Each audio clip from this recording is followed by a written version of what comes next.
Fala pessoal, beleza? O Kotlin é uma linguagem de programação que tem se tornado cada dia mais popular.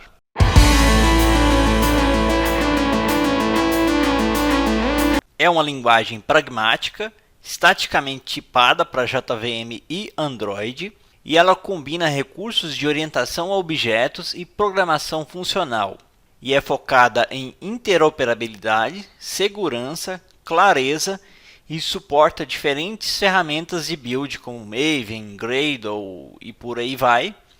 Ela foi criada em São Petersburgo em 2011 por Dmitry Gemerov e Andrei Breslav da JetBrains e é compatível com o Java.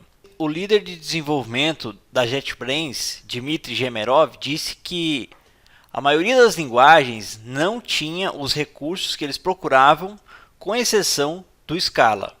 No entanto, o processo de compilação do Scala era muito lento, e isso para eles era uma grande deficiência. Um dos objetivos declarados do Kotlin é compilar tão rapidamente quanto o Java. O nome vem da ilha de Kotlin, perto de São Petersburgo. Andrei Breslav mencionou que a equipe decidiu nomeá-lo com o nome de uma ilha, assim como o Java recebeu o nome da ilha de Java, na Indonésia. Embora talvez a linguagem de programação Java tenha sido nomeada em homenagem ao café ao invés da ilha. A primeira versão beta foi disponibilizada em 2012 sob a licença da Apache 2. E em fevereiro de 2015 a versão 1.0 foi lançada. Atualmente a última versão é a 1.6.10, que foi lançada em novembro de 2021. Seus recursos poderosos e suporte da comunidade convenceram o Google a torná-la uma linguagem de desenvolvimento com suporte oficial para o Android em 2017. A Fundação Spring foi na mesma linha e oferece suporte oficial desde 2017. O Kotlin faz parte de uma família de linguagens para a JVM, como o Groove, Scala, Clojure, JRuby e o próprio Java. Por consequência, ela se inspirou em muita coisa do Groove. Sabe aqueles trabalhos de faculdade que você pega o projeto do seu colega e copia muita coisa e muda nome de método e variável? Bom, mais ou menos isso. Eles se inspiraram em muita coisa do Scala, do C# e até do próprio Java. Tem uma palestra no YouTube do Andrei Breslav com legendas em português explicando no que eles se inspiraram em cada uma dessas linguagens. E se você ficou curioso, eu vou deixar o link nos recursos, aí você dá uma conferida. Além disso, atualmente o Kotlin compila até mais rapidamente que o próprio Java. Essa é uma visão geral do que é o Kotlin. Na próxima aula a gente vai ver por que é uma boa ideia aprender Kotlin.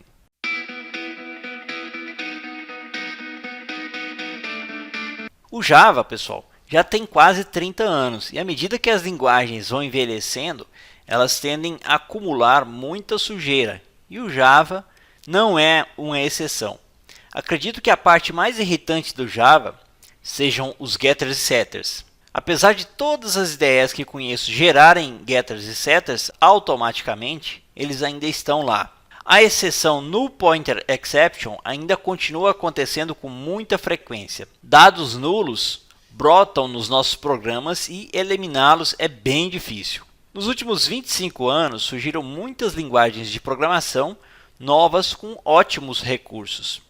E embora o Java tenha introduzido novas versões, ainda não implementa muitos dos melhores novos recursos. Java é uma das linguagens mais populares do mundo e qualquer linguagem de programação que pretenda substituí-la deve ser compatível com ela. E o Kotlin é 100% compatível com o Java. O Kotlin é mais seguro que o Java e tem muitos recursos comuns nas linguagens modernas, como inferência de tipos, traits e várias outras coisas. Os sistemas de tipos do Kotlin elimina a maioria das null pointer exceptions. Na verdade, se você escrever código Kotlin puro, poderá evitá-las completamente. Aqui está um simples Hello World em Java. Por se basear em classes, o Java requer a criação de uma classe até mesmo para fazer algo tão simples quanto escrever uma linha de texto na tela. A versão Kotlin não precisa de uma classe e importa automaticamente muitos pacotes populares, como o println. Estima-se que o código que executa funções idênticas é 40% menor em Kotlin do que em Java. Além disso, o Kotlin suporta as ferramentas de build Maven, Gradle, Apache Ant, Griffon, além de compilar mais rapidamente que o próprio Java.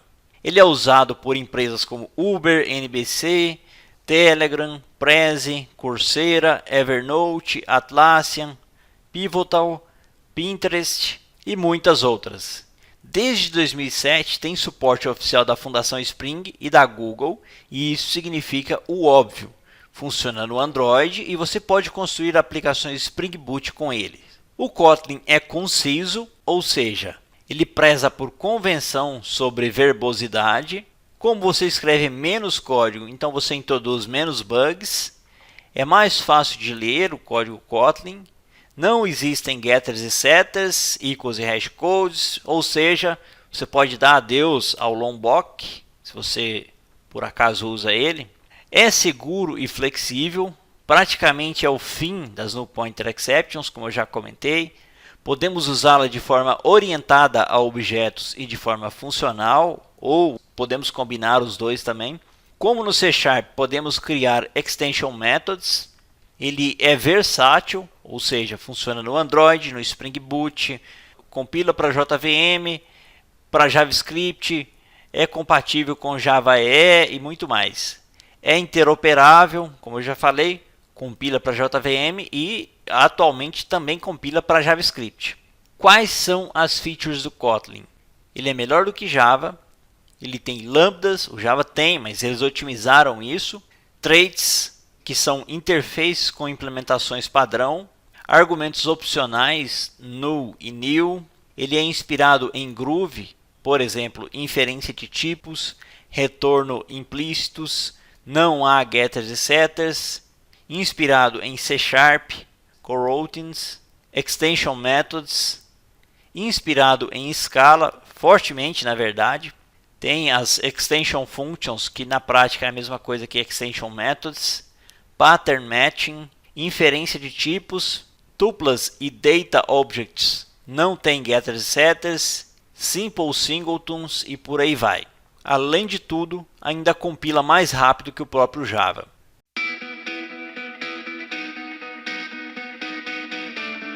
Para fazer isso, a maneira mais rápida é usar o Kotlin Playground e fazer isso online. Para isso, basta entrar no Google e pesquisar por Kotlin Playground. Escolha essa primeira opção aqui, o endereço é play.kotlinlang.org, clico sobre ela e aqui já temos um Hello World. Se a gente executar isso daqui, vai imprimir esse emoji aqui. Beleza? Emoji impresso. Além disso, pessoal, aqui se você vier em Play, a gente tem diversas opções. O Playground é onde a gente está. E a gente tem também Hands-on, Examples e Koans.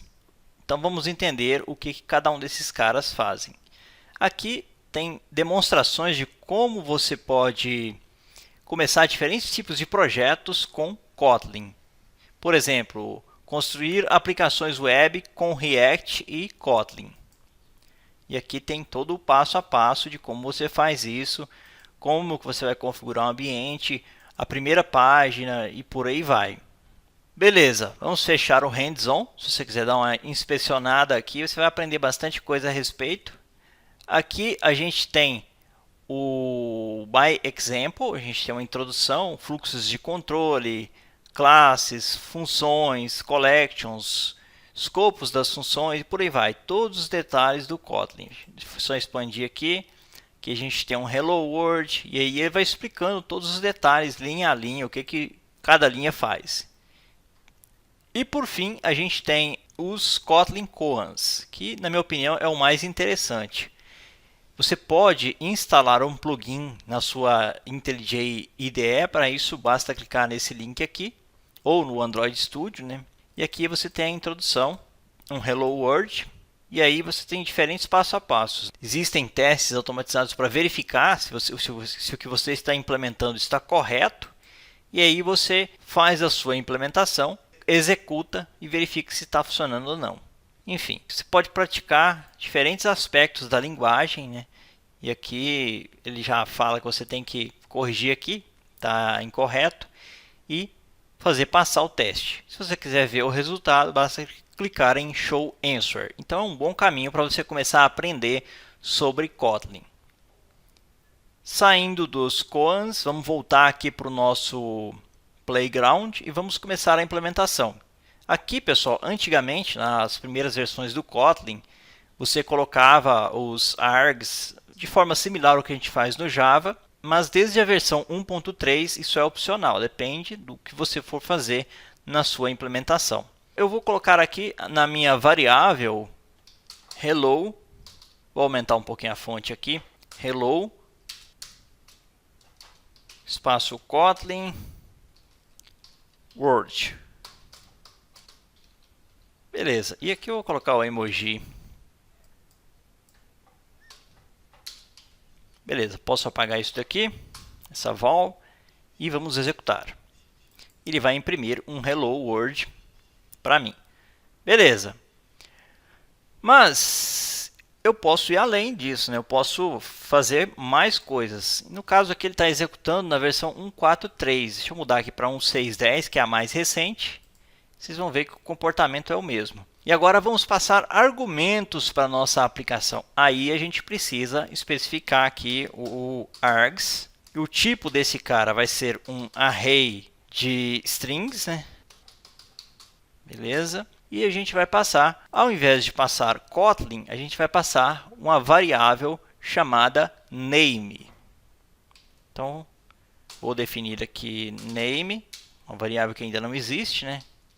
Ctrl C, voltando aqui uma linha, e aí a gente vai criar essa variável val name igual, e aí a gente faz uma verificação.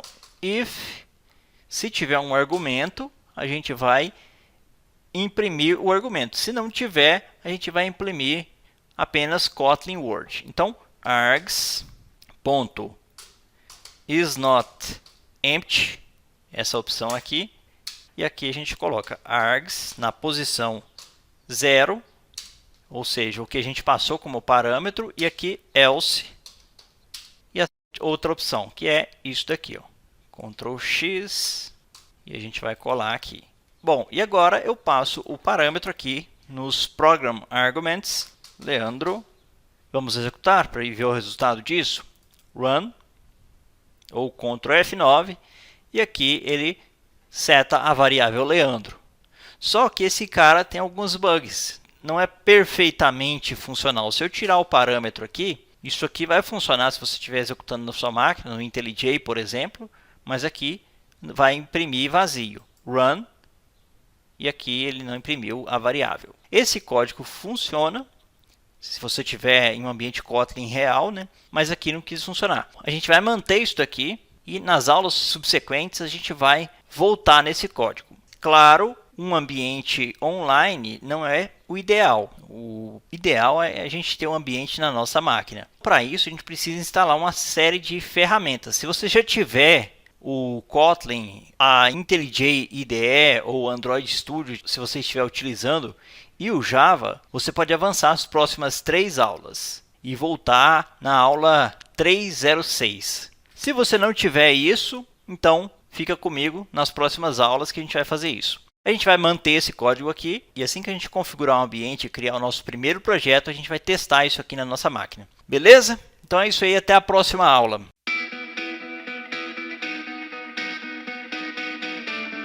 Se você não tem um GitHub, crie uma conta no GitHub. Se você não conhece Git, então eu vou deixar um guia em PDF para você seguir e aprender o básico sobre Git. Não é mandatório você fazer isso, mas é uma boa que você vá adquirindo o hábito de versionar o seu código. Como você se inscreveu em um treinamento de programação em Kotlin para desenvolvedores Java, eu vou presumir que você já sabe pelo menos algumas coisas.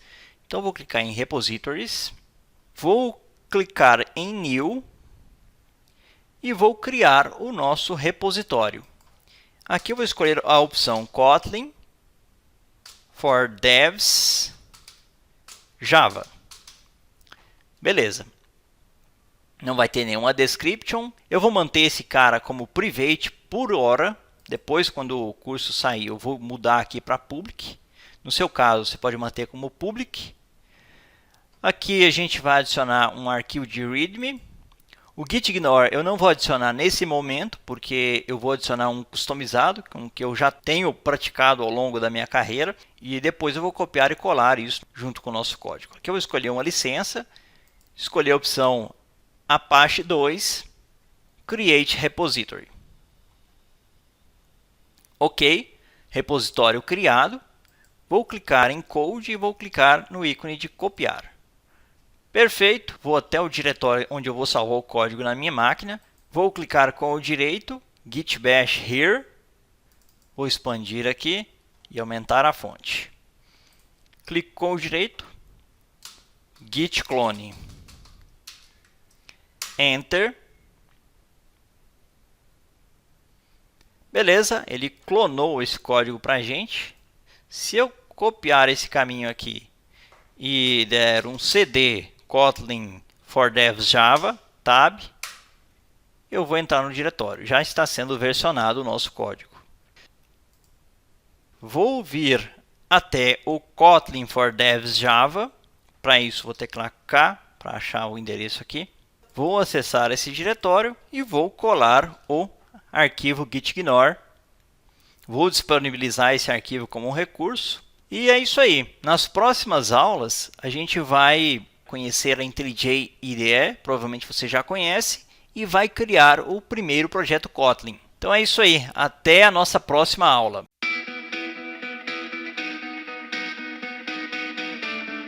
Para isso, abra a IntelliJ IDE. Vamos clicar em New Project. Possivelmente para você vai aparecer uma tela diferente, vai ter um ícone tipo um solzinho, basta você clicar nele, New Project, e aí você vai chegar em uma tela similar a essa daqui. Aqui eu vou definir o endereço, né, que é aquele caminho onde o nosso código foi clonado. Vou copiar isso daqui, Ctrl V, o nome do projeto vai ser Kotlin for Devs Java. Vai ser um projeto na linguagem Kotlin. O sistema de build vai ser o Gradle. Você pode usar o Maven também, só que eu não vou dar suporte para o Maven. O JDK vai ser o JDK 17. O Gradle DSL vai ser Kotlin. E aqui nas configurações avançadas eu vou colocar o Group ID. O Group ID é o domínio da minha organização, ao contrário. Da mesma forma que a gente já faz em Java, br.com.erudio. E vou clicar em Create. Beleza? Ele está criando o projeto, ele vai criar o projeto, vai importar, isso vai demorar um pouco. Vou acelerar o vídeo, assim que isso estiver concluído eu retorno. Ok, concluiu a criação do projeto. Aqui a gente tem o Build Gradle KTS. Aqui você tem as configurações. E aqui a gente tem os plugins que a gente está usando, o Group ID, que foi aquilo que a gente definiu lá na tela de criação do projeto, a versão, que é 1.0 Snapshot, os repositórios, como o Gradle é compatível com o Maven, ele vai baixar do mesmo repositório do Maven. Aqui as dependências de teste, no caso a gente não tem nenhuma, né? Aqui a gente tem as tarefas de teste e a JVM Target. Eu vou mudar para 17, que aqui está instalada na minha máquina. E aqui é a versão do Kotlin. Vou deixar 1.6.20, apesar de na minha máquina estar instalado 1.6.10. Se a gente fosse adicionar dependências, seria aqui. Se você está vindo do Java, provavelmente você está mais acostumado com o Maven, embora seja bem comum projetos com Gradle no Java também. Mas esse cara é muito popular em Kotlin, ambientes Kotlin, Android, Groove. Nesse tipo de projeto ele é bem mais popular que o Maven. Eu pessoalmente prefiro o Maven, mas nesse ambiente costuma ser mais usado o Gradle. Beleza, vou fechar isso daqui e a gente vai conferir mais alguns detalhes. Vamos expandir aqui o SRC. A gente tem o main e o test da mesma forma que a gente tem nos projetos Maven. Se você está vindo do Java, você já conhece bem isso. Tem os resources, onde são arquivos de configurações, esse tipo de coisa. Aqui a gente tem apenas o suporte para código Kotlin, mas em sessões posteriores a gente vai trabalhar com código Java junto com código Kotlin. Para fazer isso, vamos clicar com o direito sobre Main, New, Directory, e vou chamar esse cara de Java, da mesma forma que ele está sugerindo aqui. Beleza, ele adicionou aqui. Vamos clicar com o direito em teste também, New, Directory, também ele sugere Java. Se ele não sugerir, você vai clicar com o direito, Open Module Settings. Aí basta você clicar com o direito, New Directory, e aí você define o nome, por exemplo, full, e cria aqui. Você vai definir se ele é um diretório de testes ou de sources. De source quer dizer que é o código principal que vai ser compilado, né? Resources, test resources, ou se esse cara vai ser excluído. No caso, eu não vou criar esse diretório, então posso deletar aqui. Delete, cancel. Beleza, e aqui você tem Java e Kotlin. Então vamos criar a nossa primeira classe. Para isso, sobre main, vamos clicar com o direito em Kotlin, New, Package. Os pacotes no Kotlin são diferentes dos pacotes no Java. Geralmente, quando você cria um pacote no Java, você cria uma estrutura de diretórios, por exemplo, br.com.erudio. Isso no Java cria um diretório BR, dentro do diretório BR tem um diretório com, dentro do diretório com tem um diretório erudio. No Kotlin isso é opcional. No nosso caso a gente vai criar esses diretórios, mas é opcional. E da mesma forma, um arquivo pode ter múltiplas classes sem ser inner class, como a gente tem no Java. Vou clicar com o direito sobre br com erudio, new, Kotlin class file, e eu vou definir o nome como main, apenas main, e add, ok. O pacote também é opcional, se você não quiser colocar, você não precisa colocar um pacote, mas aí ele vai colocar ele no pacote default da sua aplicação. Vou mudar isso daqui para fun, main, e aqui a gente vai ter o abre e fecha parêntese, ou seja, a minha classe não precisa necessariamente ter a estrutura da classe, posso começar direto nas functions. E vamos imprimir um hello world, println, esse cara aqui, e aqui dentro a gente define a mensagem hello, vírgula, world. Beleza. Posso salvar e vou clicar com o direito sobre main e vou escolher a opção run main. Funcionou, né? Imprimiu aqui o hello world. Agora vamos testar aquele código que a gente fez lá na aula 2 dessa sessão com o Kotlin Online. Beleza, vou voltar aqui e vou copiar todo esse código. Ctrl C. Voltando para o IntelliJ, eu vou colar o meu código aqui e a gente vai fazer um teste. Primeiro, sem passar nenhum argumento, e vamos executar. Ele vai imprimir Hello Kotlin World. Ok, Hello Kotlin World. Agora eu vou setar um parâmetro nos argumentos. Eu preciso dos argumentos também, senão não vai funcionar. Para isso, vou clicar sobre o main.mainkt, Edit Configurations. E aqui eu vou passar Program Arguments. Leandro, apply, ok. E vamos executar novamente. Agora ele deve imprimir Hello Leandro. Play. Ok, ele imprimiu Hello Leandro. Bom, pessoal, então é isso aí. Antes da gente continuar, eu vou organizar o código dessa maneira aqui. Ó. Eu vou colocar um pacote com o nome da sessão e o nome da aula. E dentro desses pacotes eu vou colocar o que foi implementado. Se tiver muita diferença de uma etapa para outra, eu vou dividir entre A, B, C e por aí vai.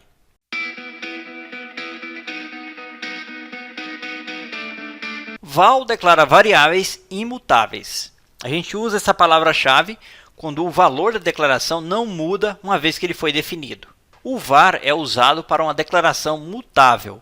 Ele é idêntico à forma tradicional de criação de variáveis para uma variável cujo valor mudará ao longo da vida útil da aplicação.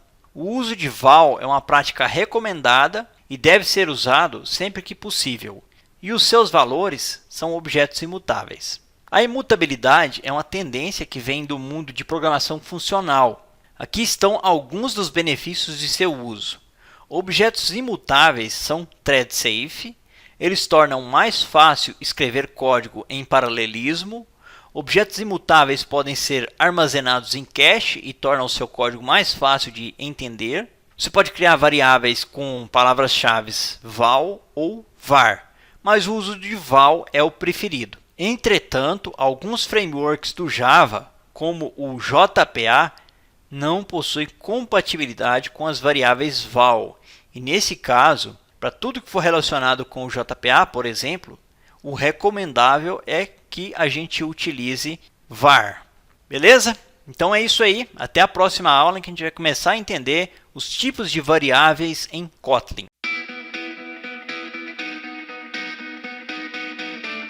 Vou renomear esse cara.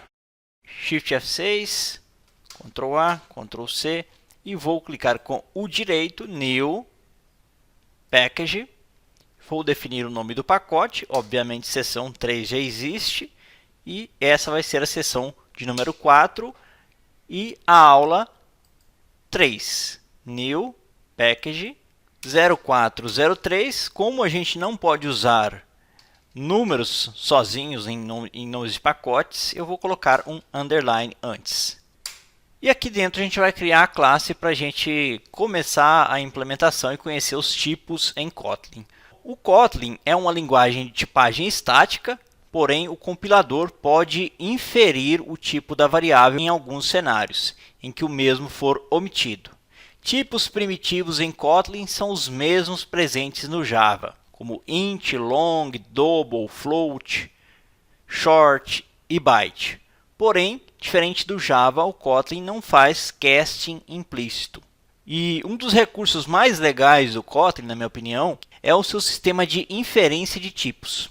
A inferência de tipos significa que, diferentemente de Java, onde cada declaração de variável começa com o seu tipo, em Kotlin uma variável começa com a palavra-chave val ou var, que a gente já viu, seguida pelo nome e a definição da variável. A única vez que precisamos especificar o tipo da variável é quando o compilador não consegue determinar.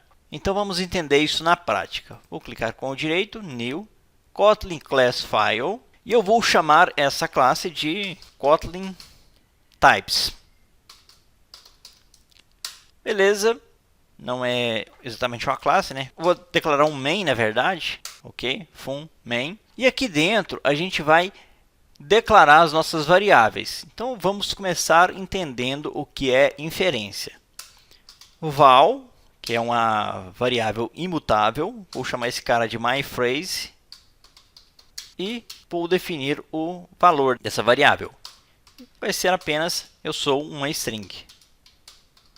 Beleza, é bastante óbvio que myPhrase é uma string. Não há nada de mágico na inferência de tipos. É simplesmente o compilador assumindo a tarefa que a gente assume quando está codificando. Ao invés de a gente definir aqui como string, ele já sabe que isso aqui é uma string. Parece uma string, se comporta como string, então é uma string. Então vamos definir mais alguns exemplos. Val myP, que vai ser igual a 3,14, né? 3.14 alguma coisa. Aqui a mesma coisa, ele já sabe que isso aqui é um double. Ele já consegue inferir que é um double. Val myAnswer, que é igual a 42. Ele também sabe identificar que isso aqui é um inteiro.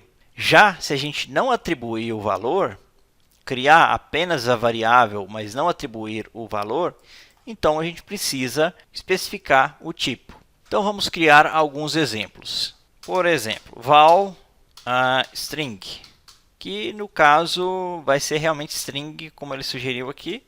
Só que só com isso aqui, sem dizer nada, ele não sabe inferir, ele não consegue fazer inferência. Então eu preciso atribuir.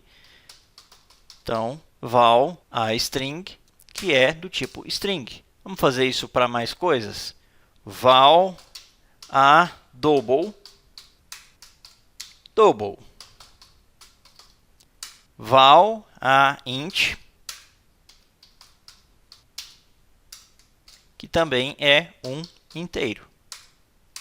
Da mesma forma, quando a gente define a double e a int, temos que definir esses caras como double, como int, e aqui, como a gente já viu, como string. Como eu não seto o valor, ele não consegue fazer a inferência, por isso eu preciso setar. Porque não há informação suficiente para que ele determine qual é o tipo de cada variável. Então, o desenvolvedor deve especificá-lo ou então vai acontecer um erro de compilação. Os tipos do Kotlin, pessoal, são quase idênticos aos do Java. Lembre-se de que a interoperabilidade é um objetivo-chave de design do Kotlin. Bom, então vamos criar mais algumas variáveis aqui, dessa vez com inferência novamente. Val myDouble. E aqui eu vou setar 1.999. Beleza. MyFloat, val myFloat, que vai ser igual a 1.9. Dessa forma que ele vai fazer o cast para double, né? Então eu preciso setar aqui com o F minúsculo ou com o F maiúsculo. E aí ele consegue saber que esse cara é um float. Long, val myLong, que é igual a alguma coisa aqui. Dessa maneira que ele vai pegar ele e vai tentar converter para int, né? Aqui eu especifico o L. No caso, para long não pode ser minúsculo, precisa ser maiúsculo. E aí ele também consegue fazer a inferência. Para inteiro, basta você setar um valor sem casas decimais, diferentemente do que a gente fez aqui. Então, val myInt, que é igual a 199, por exemplo, um inteiro. Beleza, vamos declarar também o short, val myShort. Nesse caso aqui, a gente precisa especificar que é um short, ou ele vai confundir com um int, short. Eu vou colocar 12. A mesma coisa vale para byte, val myByte,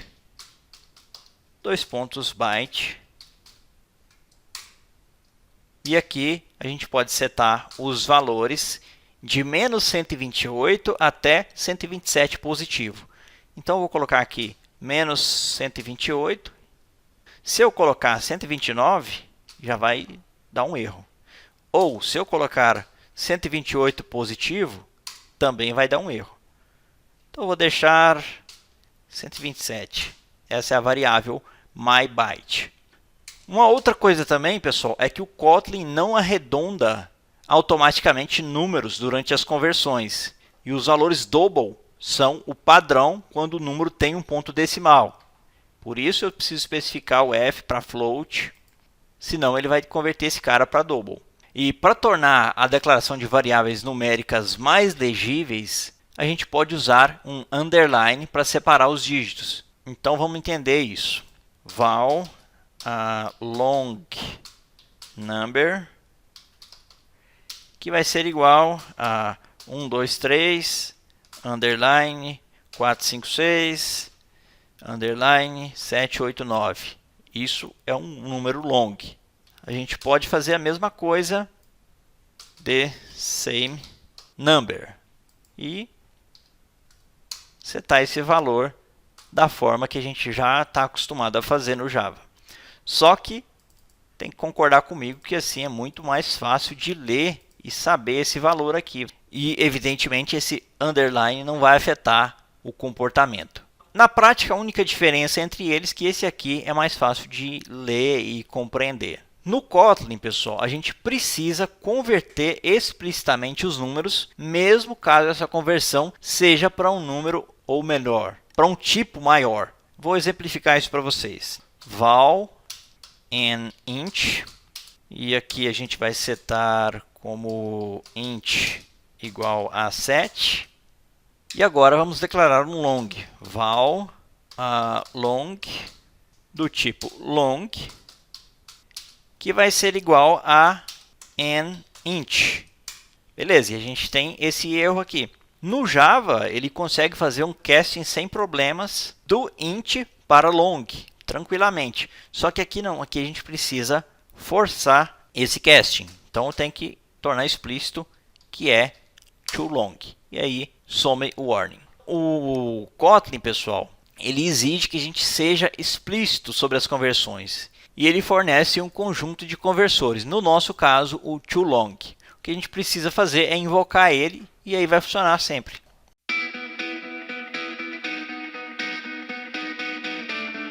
Existem duas formas básicas de comentários, que é o comentário de fim de linha e comentário em bloco. O de fim de linha é o mais fácil de entender. Você coloca duas barras e daqui para frente é um comentário.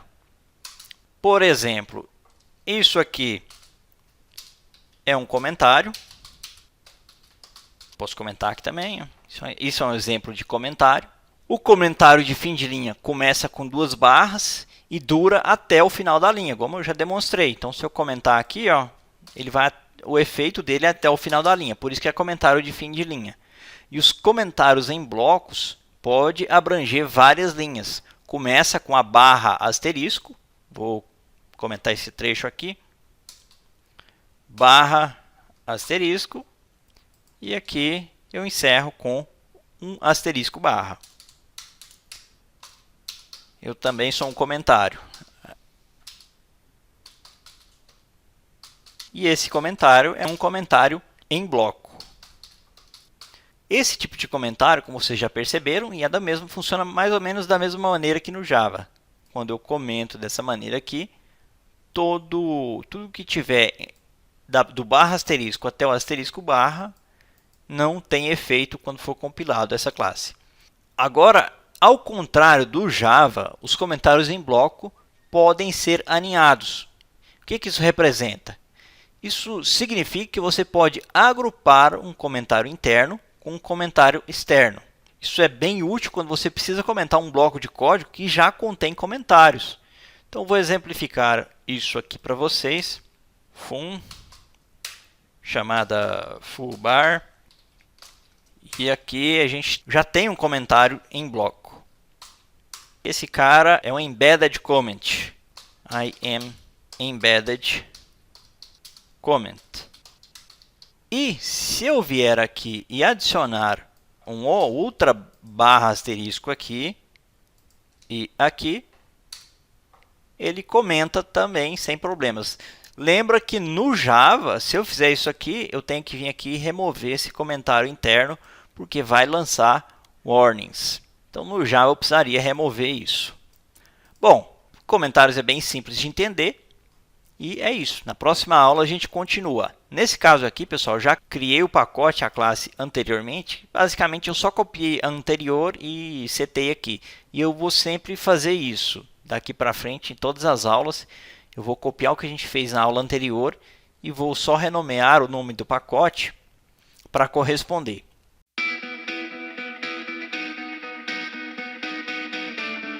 Eu já copiei o que a gente fez na aula anterior para cá, renomeei para 405 e if expression. Eu mantive apenas essas duas variáveis aqui que a gente vai usar elas nessa aula. A gente vai usar elas para entender melhor o if. Basicamente, os programadores em diversos momentos, precisam tomar uma decisão se vai ou não executar um bloco de código, ou se vai executá-lo uma ou várias vezes. Isso é conhecido como controle de fluxo. A expressão if é a maneira mais básica de controlar o fluxo em Kotlin. Mas em Kotlin, o if é uma expressão e não uma instrução como em Java. Calma que a gente vai entender melhor isso daqui a pouco. Uma instrução é uma linha ou bloco de código executado que não retorna um valor. Como resultado, uma declaração não pode ficar do lado direito de um sinal de igual. Uma expressão retorna valor. Portanto, o resultado de uma expressão if em Kotlin pode ser atribuído a uma variável. Por isso, a expressão ternária, as operações ternárias, seriam redundantes e não existem em Kotlin. Bom, então vamos entender isso. No Java, pessoal, a gente faria algo mais ou menos assim. Int lowest, e aí a gente colocaria aqui o myInt é menor do que a int, que aí ele faz a verificação ternária myInt. Se for, ele vai retornar myInt, e se não for, ele vai retornar o aint. Seria dessa maneira aqui no Java, só que em Kotlin é um pouquinho diferente. Vou comentar isso daqui para os warnings, para a gente ter com o que comparar. Beleza, agora em Kotlin a gente pode escrever algo semelhante à operação ternária usando apenas a expressão if. Então vamos escrever praticamente a mesma coisa, só que dessa vez em Kotlin. Val lowest igual, e a gente verifica. If, aqui a gente vai fazer a verificação, myInt menor que a int. E aqui a gente vai retornar myInt else aint.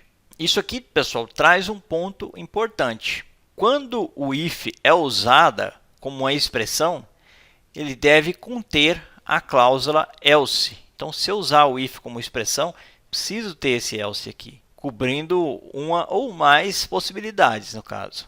Então, eu preciso obrigatoriamente ter uma cláusula else. E essa expressão deve ter um valor em todos os casos. Então, vamos passar para um exemplo um pouco maior. Val temp igual a 26 graus de temperatura. Poderia ser temperatura, né? E aqui a gente vai verificar se o ar-condicionado vai ser ligado. Val is air conditioner on igual, e aí a gente vai fazer a verificação. If temp menor ou igual a 26, temp maior ou igual a 26, então ele vai imprimir uma condição. Já vai definir essas condições, só vou fechar o else aqui. Beleza, já sumiu o warning que estava aparecendo aqui. Aqui vai ser false e aqui vai ser true. Agora vamos definir o que vai ser executado. Print ln, e aqui a gente vai falar está quente. It is warm. E aqui it is not so warm. Não está muito quente. Abaixo a gente vai apenas imprimir qual o estado, se está ou não está quente. Print ln, setar o valor, is the air conditioner on. E aqui, uma das coisas legais do Kotlin é que você não precisa apendar aqui uma string como a gente faria no Java, passando is air conditioner on. A gente pode fazer o seguinte, vou recortar aqui, a gente passa um sinal de cifrão ou dólar e cola o valor da variável aqui. E é apenas isso. Agora, pessoal, observe que em ambos os casos eu não preciso especificar um retorno, é apenas o valor. O último valor se torna o valor padrão e é o que vai ser retornado. Isso é feito dinamicamente. Como em outras linguagens, ambas as cláusulas if e else podem ter várias linhas. Então basta a gente colocar esse código entre as chaves e implementar. Nesse exemplo artificial aqui, a gente tem cláusulas de várias linhas para if e else e atribuímos esse resultado à variável acima. dizendo se o ar-condicionado está ou não ligado. Então, antes de prosseguir, vamos executar essa função. E aqui está. Está quente, né? A gente setou como 26, está quente. E o ar-condicionado está ligado. Vamos definir como 25 e vamos executar novamente. E aqui ele fala que não está tão quente e o ar-condicionado não está ligado.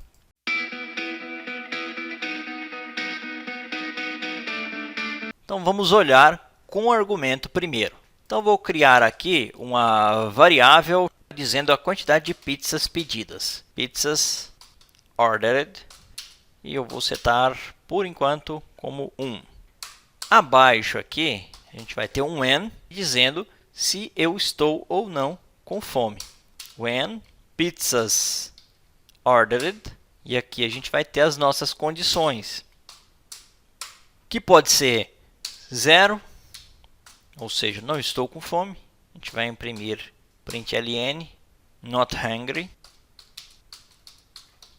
Vou duplicar esse cara e vamos setar os próximos valores. 1, ele está com fome. 2, very hungry. E se não for nada disso, else. Se for o caso, você pode usar chaves aqui dentro do when, da mesma forma que a gente já fez no if. Vou dar um Ctrl Z aqui. E aqui eu vou perguntar, você tem certeza? Are you sure? Beleza, vamos executar isso daqui e vamos conferir o resultado. Ok, e o resultado é que está com fome. Vamos colocar 2, ok, 8. E aí ele pergunta se tem certeza. Como vocês podem ver, é um exemplo muito parecido com a instrução switch do Java.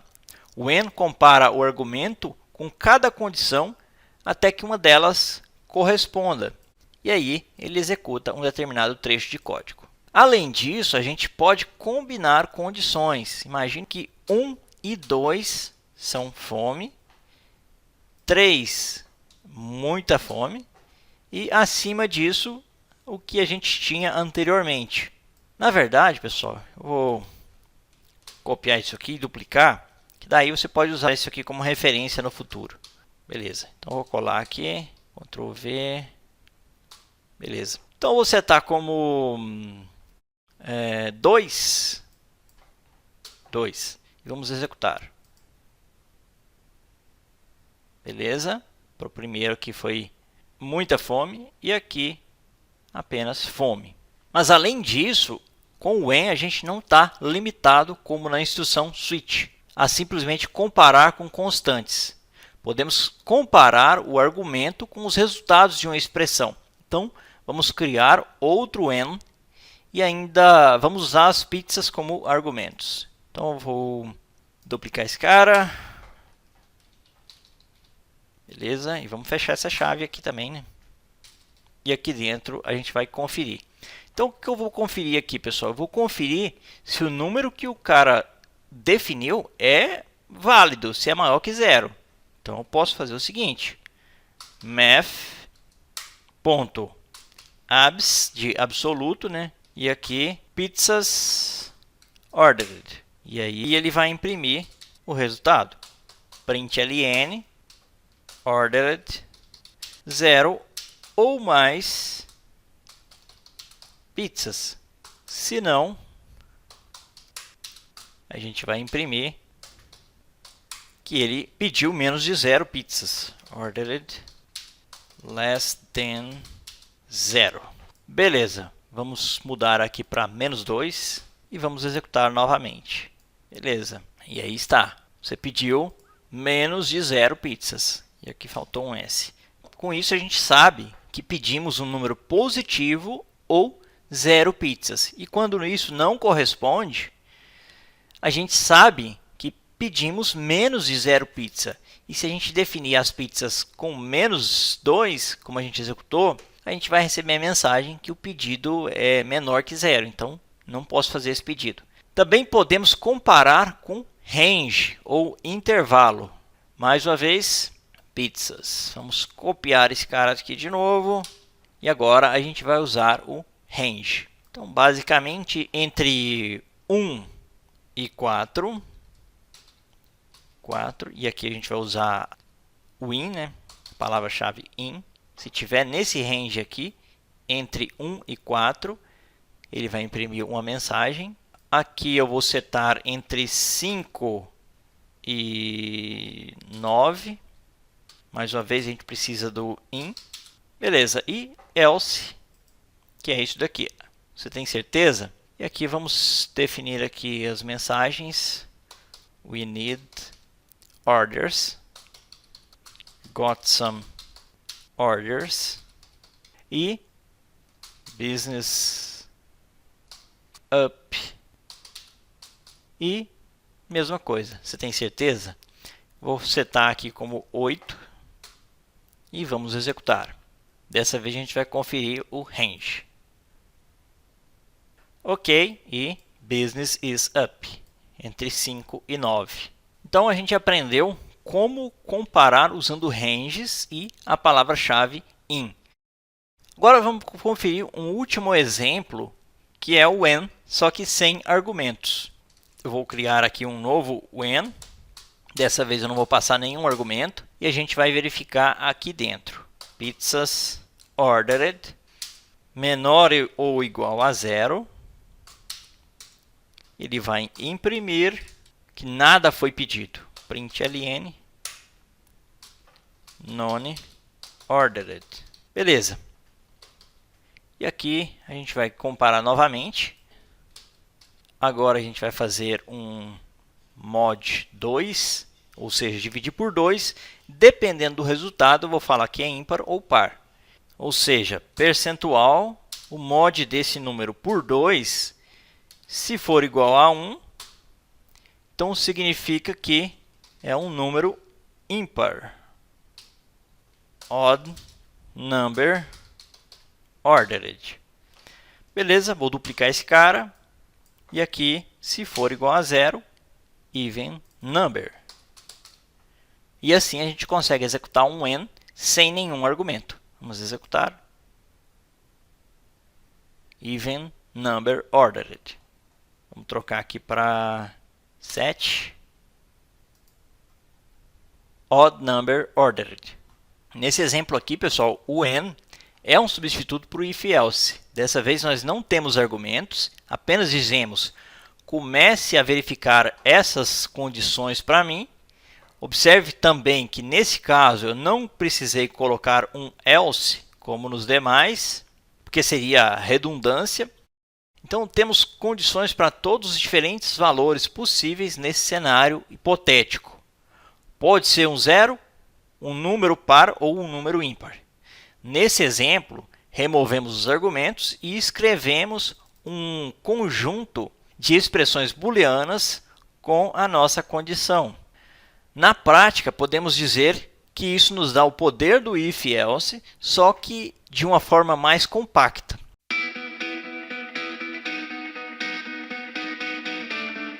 Os dois primeiros, os loops while e do while, se comportam exatamente como no Java. O loop while verifica uma expressão condicional. Se for verdadeiro, ele executa um bloco de código e depois repete o processo até que a condição não seja mais verdadeira. Então vamos criar aqui uma variável x. Nesse caso vai ser var, porque ela vai ser mutável, né? Var x igual a 0. E vamos criar o nosso while. While x menor que 10. Então a gente vai imprimir alguma coisa aqui. Println ln. E aqui a gente vai setar x igual, e aqui a gente passa o cifrão x. X é igual a x. E a gente vai incrementar x, espaço mais igual 3. Ou seja, eu vou somar 3 toda vez que passar pelo loop, até que chegue a um valor maior que 9, e aí ele não executa mais o while. Vamos executar isso daqui. Ok. Primeira execução, valia 0, passou, incrementou 3, Segunda execução valia 3, incrementou mais 3. Terceira execução valia 6, 9 e aí não entrou mais aqui porque já valia 12 da próxima vez que ele passou. Perfeito! Agora vamos fazer o do while. O do while é semelhante, exceto que ele executa o bloco de código pelo menos uma vez. Primeiro ele executa o bloco de código e depois ele verifica a repetição condicional até que ela seja falsa. Então, se a gente fizer o mesmo loop usando o do, faremos um print novamente e exibiremos o valor de x. Então, vamos fazer o mesmo loop, só que dessa vez usando o do while. Do, Ctrl+C, Ctrl+V. Mesma coisa que ele vai imprimir, só que aqui ele vai decrementar. Menos igual a 3. E aqui ele está reclamando porque a gente precisa da condição while, que é similar ao que está ali em cima. Mas aqui, enquanto esse cara for maior que 0. Enquanto o x for maior que 0, ele vai executar. Então, ele vai imprimir primeiro assim, depois ele vai inverter. Executando novamente. Olha só. Ele executou esse primeiro while, em que o x valia 0 e começou a incrementar. Beleza, foi essa primeira etapa aqui. Quando ele chegou nesse do while aqui, o x valia 12 e aí ele começou a decrementar 3 até chegar ao valor 0. A única diferença entre o while e o do while é que esse cara aqui vai executar pelo menos uma vez essa instrução. Talvez o mais clássico dos loops seja o for. A instrução for consiste em 4 partes: um inicializador de loop, uma verificação de loop, um iterador de loop e o corpo do loop. As 3 primeiras partes estão contidas entre parênteses depois da palavra-chave for. O corpo do loop é a única instrução após os parênteses ou uma série de instruções incluídas com chaves. A complexidade da instrução for é a fonte de muitos bugs. Felizmente, a instrução for no Kotlin não funciona da mesma maneira. Muitas linguagens, incluindo o Java 8, têm a instrução for each, e o for each itera sobre coleções. Já o Kotlin não tem uma instrução for each da forma como conhecemos no Java. Em vez disso, a instrução for do Kotlin funciona em conjunto com qualquer tipo que venha em um iterador. Conceitualmente, isso é semelhante a como a instrução for each funciona. Vamos em frente, vamos criar o nosso primeiro for. Então, vamos definir aqui for, entre parênteses, vou chamar esse cara de item. E aqui a gente vai definir onde esse cara está, que é em um array que vai de 1 até 10. Beleza. Vamos abrir e fechar chaves. E aqui, pessoal, a gente vai imprimir o valor do item.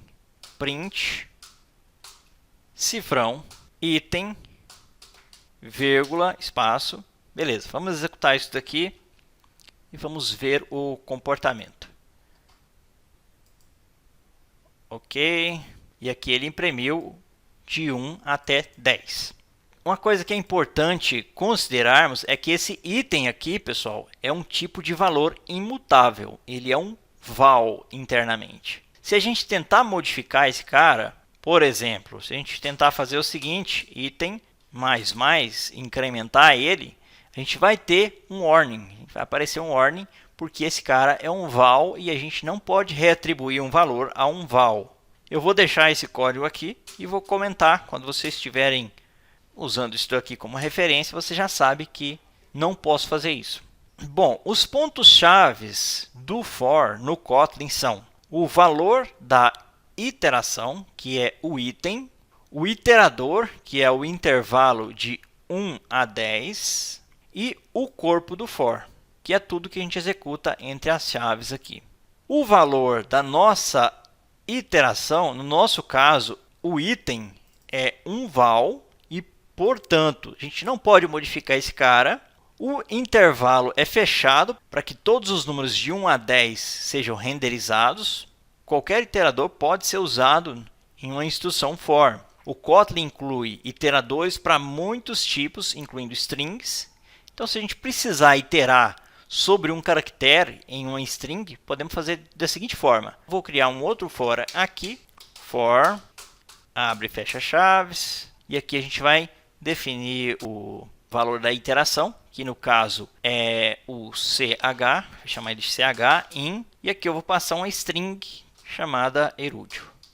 Ele vai iterar sobre isso daqui e vai imprimir cada um dos caracteres. Println ch. Dessa vez o nosso iterador é o ch e a gente vai fazer isso nessa string. Vou executar e vamos ver o que vai acontecer. Beleza? Voltando aqui, ele continuou logo após esse for anterior aqui e ele iterou sobre cada um dos caracteres, imprimindo cada um deles por linha. Beleza, pessoal? Então a gente conheceu os loops while, do while e for. Na próxima aula a gente vai seguir falando sobre for, só que a gente vai ver coisas um pouquinho mais avançadas. Então, até lá!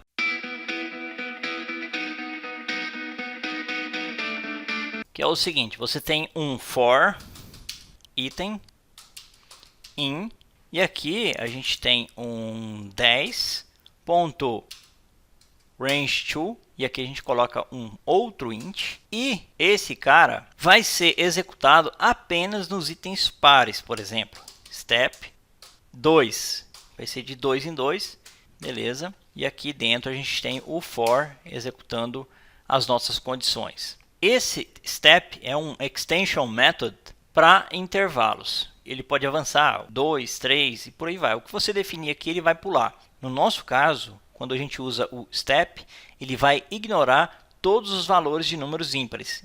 Dentro do nosso corpo do loop, a gente vai imprimir o index do item e o próprio item. Voltando aqui, println. Aqui a gente vai setar o que a gente vai imprimir, cifrão, e aqui a gente passa o index, né? mais index. A gente vai definir essa variável index. E aqui a gente passa o item, que é esse cara que a gente está iterando sobre ele. Vírgula, espaço e fecha aspas. Agora vamos definir esse index aqui. Esse cara precisa ser mutável, então var index igual a 0. Beleza, agora ajustou. E essa variável index aqui, pessoal, só existe para que a gente consiga mostrar em qual posição que está. A gente não tem o índice como a gente tem no Java. Então, vou colocar um println aqui. Println, Ctrl D para duplicar, Ctrl Shift, setinha para baixo para mover. E é isso. Vou executar isso aqui e vamos ver qual é o comportamento.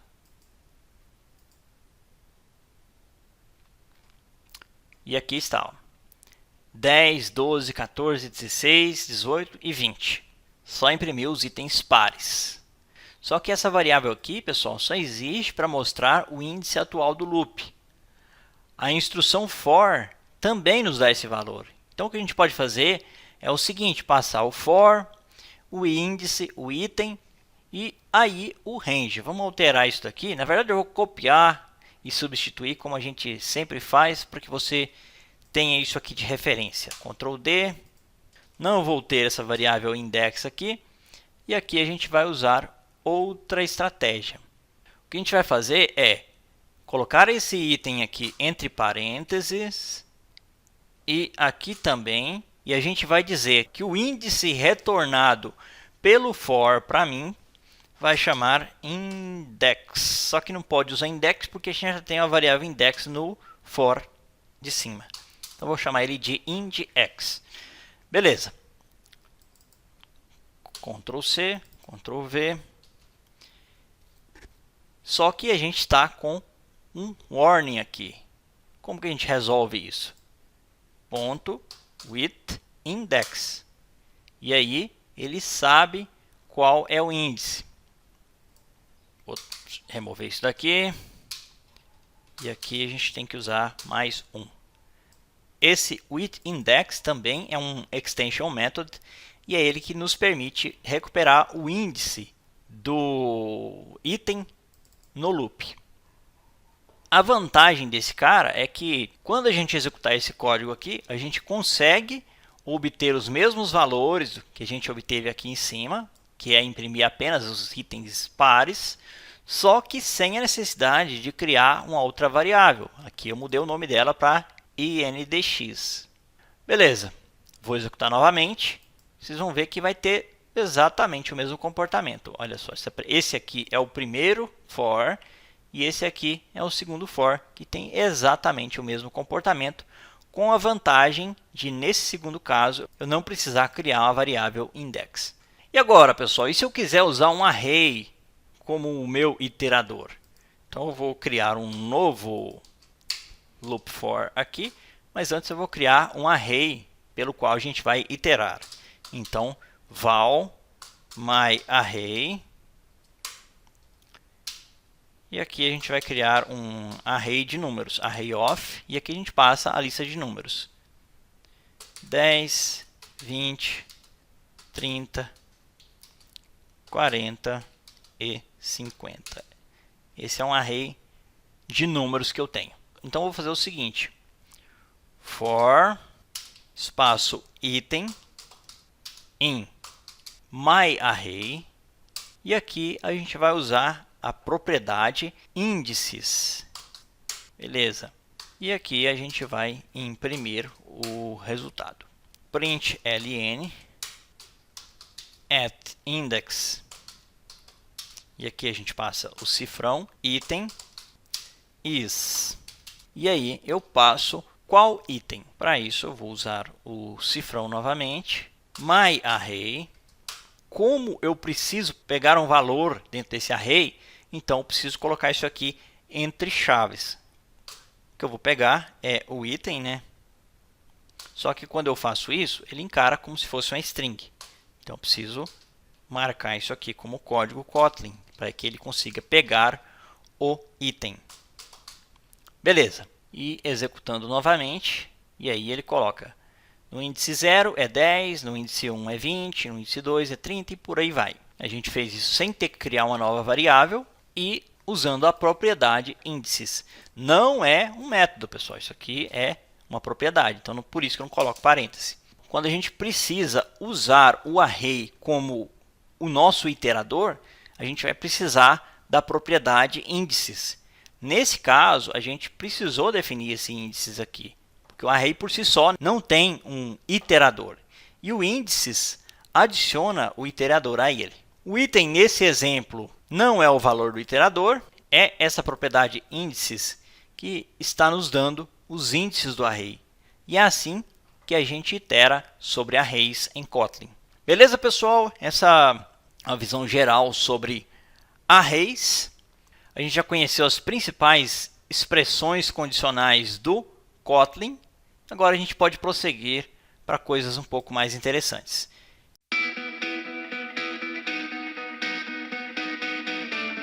Mas ao invés da gente usar o val ou o var, a palavra-chave no caso é fun. Em seguida vem o nome da função, os parâmetros da função, o tipo de retorno e finalmente o corpo da função. Vamos criar nossa primeira função aqui, fun. Primeira não, porque a gente já criou o main, que é uma função. E vou chamar esse cara de myMathFunction.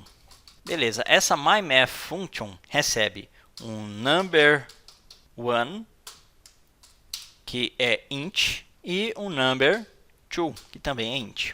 O retorno dessa função é um int, e aqui dentro a gente coloca o que essa função vai fazer. Return number1 mais number2, que é a soma. Se a gente vier aqui em cima e definirmos uma chamada para essa função, print ln 10 mais 20, por exemplo, igual, espaço, e aqui a gente passa a operação. Então, cifrão, a gente precisa das chaves também, né? Voltando aqui, myMathFunction, recebendo como parâmetro o 10 como o primeiro número e o 20. Beleza, vamos executar isso daqui e ver o comportamento. Ctrl Shift F10, você inicia também. Beleza, 10 mais 20 é igual a 30. Beleza, de acordo com o esperado. Agora, quando a função é muito pequena, e é apenas uma linha retornando o valor, a gente pode simplificar ela. Podemos usar uma função com expression body. Basicamente, essa função aqui pode ser reescrita e simplificada da seguinte forma. Vou duplicar aqui. Vou renomeá-la para my expression body function. E agora a gente vai mudar isso. Na prática, pessoal, a gente pode excluir as chaves. E também podemos excluir essa outra chave aqui. E aqui a gente atribui um sinal de igual. Beleza. Funciona da mesma maneira. Então, vou duplicar esse cara. Ctrl D. Sei lá, vou trocar os valores aqui. 15 e 25. Beleza. 15 e 25. 15 e 25. Mudando os valores só para ficar evidente no console, porque a gente tem várias funções diferentes, né? Então, Ctrl V. Beleza. Vamos executar e vamos ver o comportamento. Beleza. 15 mais 25 é igual a 40. Funcionou da mesma maneira. Só que, além disso, pessoal, a gente pode simplificar ainda mais a nossa expression function. Eu vou duplicar isso aqui. Ctrl D novamente. Agora eu vou chamar essa cara de my expression body function with inference. E aqui, pessoal, eu posso simplesmente tirar esse int. Por que eu posso tirar esse int? Por inferência. Ele sabe que está entrando um int e um int. Ele sabe que o resultado disso daqui é um int. Por isso eu não preciso adicionar o int aqui para dizer que tipo ele vai retornar. Mesma coisa. Agora a gente vai chamar o myExpressionBodyFunction with inference. E eu vou setar os valores desse cara como 10 e 10, por exemplo. 10 e 10. 10. 10 de novo.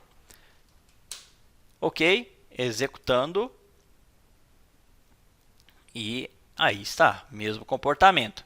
Além disso, pessoal, a gente pode definir valores default para os parâmetros. Então, se o parâmetro não for passado, a gente pode optar por setar um valor padrão que vai ser usado na nossa função.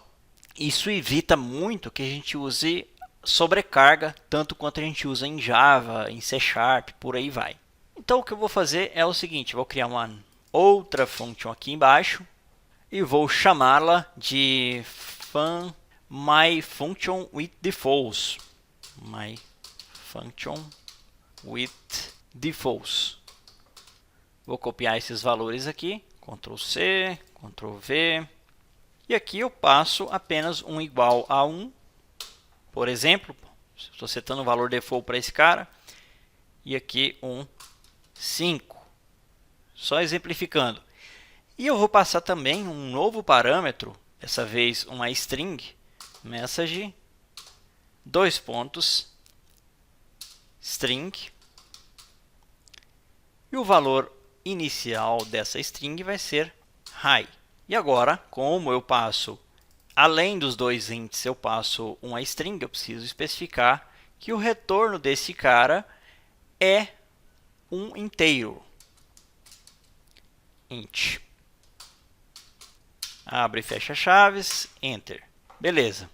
Aqui dentro, pessoal, eu vou fazer o seguinte. Eu vou criar uma variável val results, que vai ser igual à soma dos dois números. Mesma coisa que a gente fez aqui em cima. E, além disso, a gente vai imprimir a mensagem println, recebendo como parâmetro a message. E, ao final, a gente vai retornar o result. Na verdade, eu posso chamar esse cara de results apenas, né? Shift F6. Ok. Voltando aqui no nosso main, eu vou duplicar esse cara. Ctrl D. E aqui é myFunction with defaults. Beleza, recebendo o número 10 e o número 10. Se a gente passar esses números aqui e executar, ele vai retornar um high. 10 mais 10 igual a 20. Posso duplicar esse cara de novo.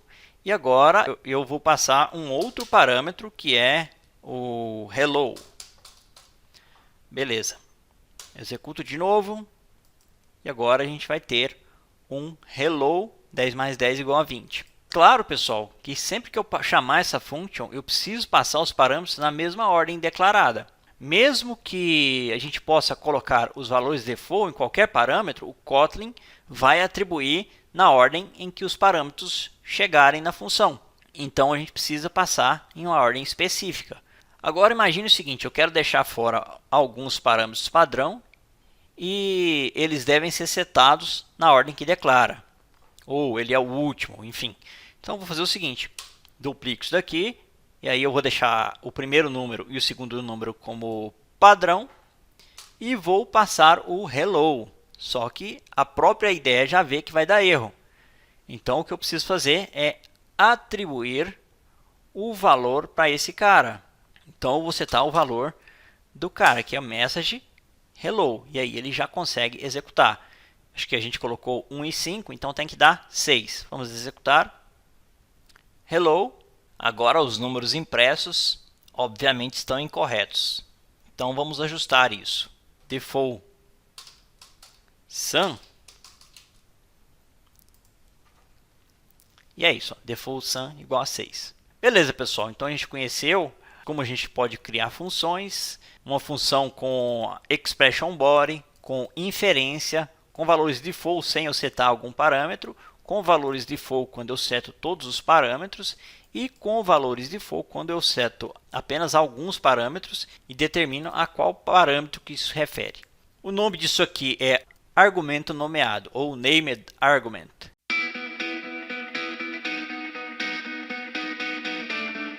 No caso, pessoal, se a aplicação for muito simples, você pode optar por criar apenas um package em um único arquivo. Então, posso clicar com o direito, New, e aqui você escolhe Kotlin Class File. Eu vou escolher File porque eu já tenho outros pacotes aqui, então ele vai jogar automaticamente dentro de um desses pacotes. Mas eu vou escolher File, você pode escolher Kotlin Class se você estiver começando, não tiver nenhum pacote ainda. Vou escolher File, e aqui eu chamo de br.com.erudio.myPackageClass. Um exemplo apenas, myPackageClass. Beleza. Opa, Shift F6, .kt. Beleza. E aqui, pessoal, eu posso criar todas as classes dentro desse pacote aqui, ó, br com Erudio e tal. E aqui eu crio todas as classes referentes ao que eu preciso fazer aqui. Se eu precisar criar mais pacotes, eu faço o mesmo esquema, br com meu pacote, ponto, nome da classe e assim vai. E dessa forma eu consigo criar arquivos que não necessariamente correspondem ao pacote. Eu posso ou não colocar aqui o package, né? No caso, eu vou colocar aqui um package, que é br.com.erudio, e aí eu posso seguir com a minha função main, e aí eu posso prosseguir normalmente.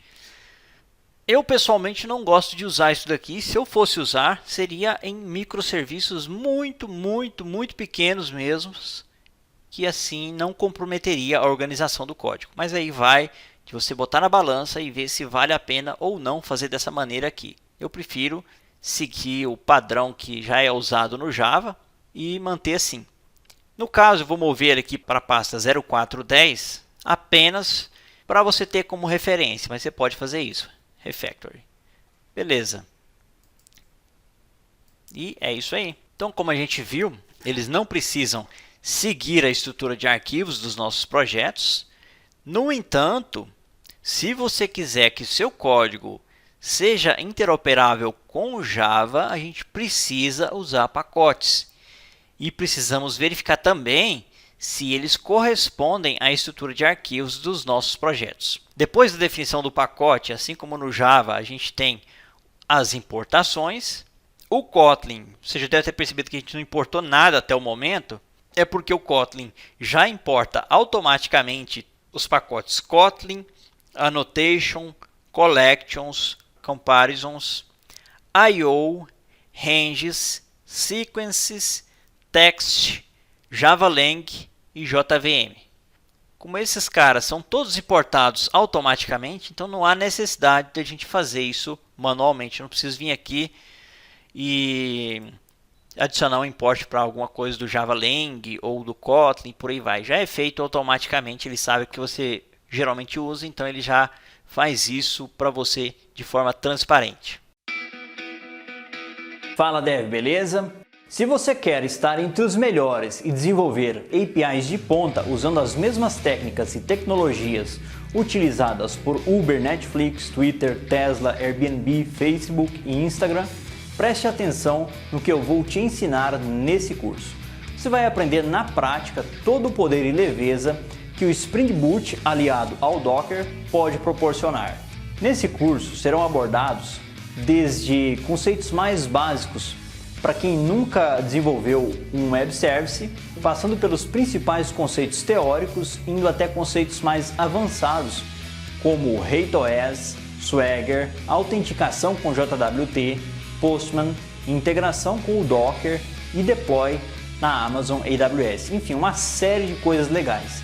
E claro, tudo isso reforçado com exemplos práticos para que você aprenda REST de verdade. De quebra, além dos conceitos mais importantes do REST, esse curso também dedica mais de 1 hora à construção de um pipeline de integração contínua envolvendo Docker, Docker Compose, GitHub Actions e a Amazon AWS. Vai ser incrível, a gente comita o código no GitHub, o GitHub Actions constrói a nossa Docker Image e implanta na Amazon AWS automaticamente.